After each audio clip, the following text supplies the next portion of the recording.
Good morning everyone.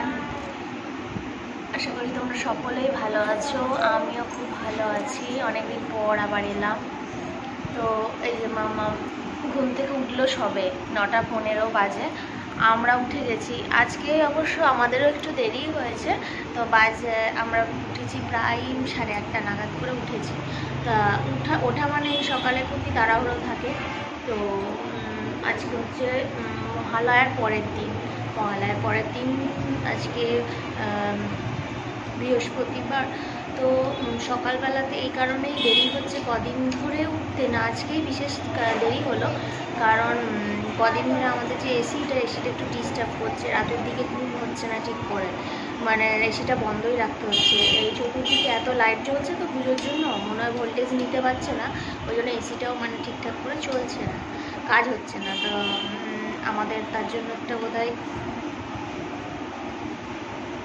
Stabiliser বলছিল, হ্যাঁ stabiliser একটা নিতে হতে পারে। তো ওটা না নেওয়া পর্যন্ত, ওটা অর্ডার দিয়েছে অ্যামাজনে, তো ওটা না আসা পর্যন্ত, না লাগানো পর্যন্ত এই কটা দিন কষ্টই করতে হবে। তো রাত্রেবেলা তো ওই জন্য কষ্ট হচ্ছে, ঘুমতে ঘুমতেও দেরি হচ্ছে। মামাও ওই জন্য প্রায় এই এখনই উঠলো ঘুম থেকে, রাত্রে ঠিকঠাক ঘুমাচ্ছে না বলে। তো এখন উঠেছে, আমাদের চাটা খায় গেছে, তোমাদের দাদাভাইও কাজে চলে গেছে। আর এই যে মামামের দুধ নিয়ে বসলাম, অনেকদিন পর দুধটা খাচ্ছে। সাধারণত দুধ খাওয়ানো এখন বন্ধই করে দিয়েছি, যে যতদিন থেকে ওর পায়খানাটা হচ্ছিল, ডাক্তার বারণ করেছিল। তা দুদিন হলো দুধটা খাওয়াচ্ছি, দেখা যাক। দুধেরও তো শরীরে প্রয়োজন আছে একটা বাচ্চার, প্রত্যেকের দরকার, কিন্তু বিশেষ করে বাচ্চারাই তো দরকার। সেই হিসাবে অল্প করেই দুধ নিয়ে খাওয়াচ্ছি, চেষ্টা করি আস্তে আস্তে যদি পারতে পারি, যদি খেয়ে সহ্য হয়। তো সকালবেলা উঠেই ভাতটা তো চাপিয়েই দিয়েছি, এতদিন আসিনি তোমাদের সামনে, কারণ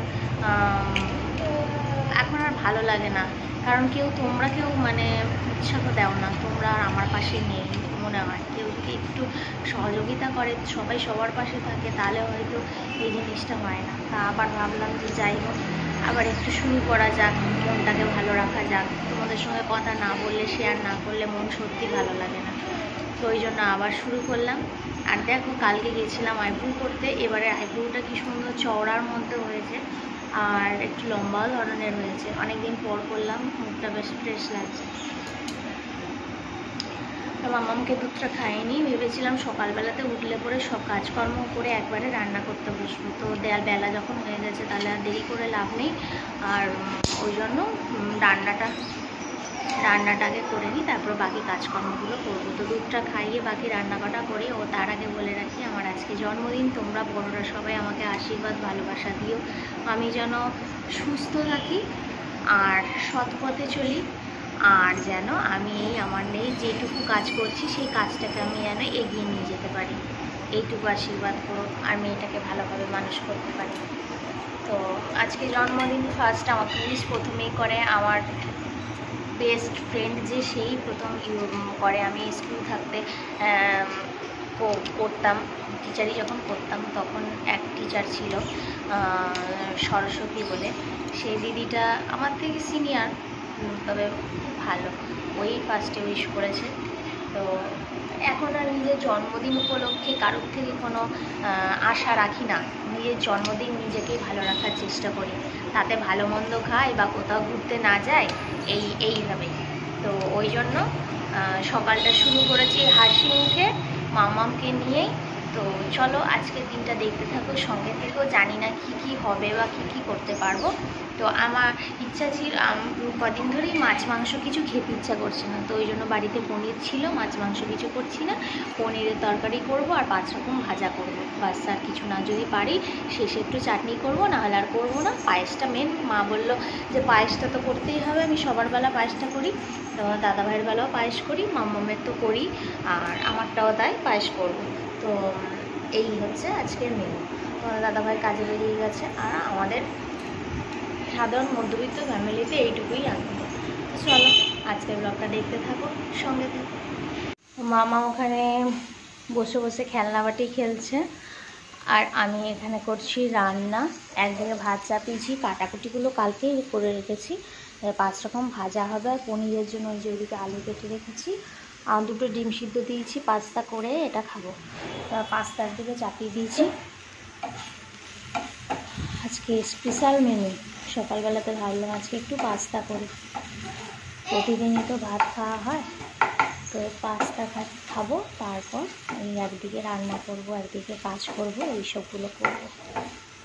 আর সকাল থেকেই দেখো পুজোর আমেজ, কিন্তু মেঘলা মেঘলা ওয়েদার, হালকা রোদ হালকা মেঘ এরমভাবেই কাটছে।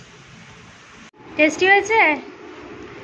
পাস্তা বানানো রেডি, মামাকে দিয়েছি খেতে, আর আমিও নিয়ে নিয়েছি। একদিকে রান্না চাপিয়ে এসেছি আর একদিকে খাচ্ছি। তোমরা হয়তো অনেকেই অনেক রকমভাবে পাস্তা বানাও, কিন্তু আমি আমার মতো করে হালকা একটু তেল দিয়ে পাস্তাটাকে ফার্স্টে সিদ্ধ করে হালকা তেল দিয়ে পেঁয়াজ দিয়ে পেঁয়াজ দিয়ে ভাজা করে সস দিয়ে নামাই, হালকা লবণ টবণ দিয়ে, যেহেতু মামাম খায়। আর আমি করলে একটু অন্যরকমভাবে করি, তা এখন আর অন্যরকমভাবে করার মতো টাইম নেই, ওই জন্য ওর মতন করেই হালকা তেলে ওইভাবেই করলাম। সমস্ত কাজকর্ম করে এলাম, বাজে এখন প্রায় 1:45, অনেকটা আজকে দেরি হয়ে গেছে, কারণ জল ভরছিলাম। তো এইমাত্র খেতে বসলাম, 5 রকম ভাজা, পনিরের তরকারি বলেইছি, আর কিছু করিনি, চাটনিটা করতে পারিনি, আর পায়েস করেছি, পায়েসটা এখন গরম বলে খেলাম না। তো এই হচ্ছে এখনকার খাবার, তো খেয়ে নিই। মামাকে একদিকে খাওয়াচ্ছি, মামাম খাচ্ছে আর টিভি দেখছে, এই যে কার্টুন দেখবে, আর আমি এদিকে খাবো, একদিকে ওকে খাওয়াবো, একদিকে আমি খাবো।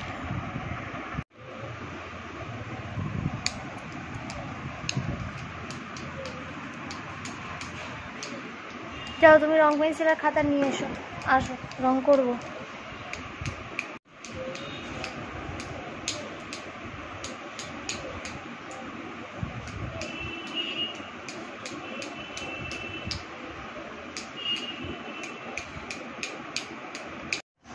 জন্মদিন উপলক্ষে দেখো কানে, তারপরে চড়ি নতুন নতুন সব পরে ফেলেছি, আর যেহেতু পুজোর আমেজ ওই জন্য এগুলো সব পরেছিলাম।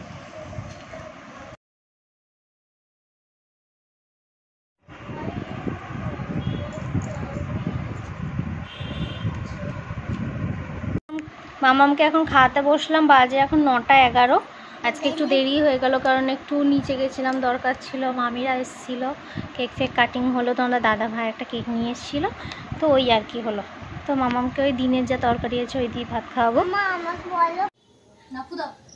Happy birthday to you, happy birthday to Antony, happy birthday to you.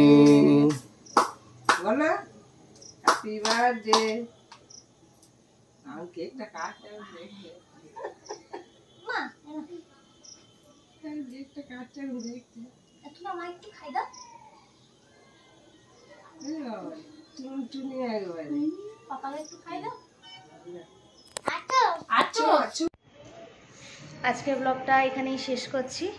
যদি কিছু ভালো লেগে থাকে লাইক কমেন্ট শেয়ার অবশ্যই সাবস্ক্রাইব করবে।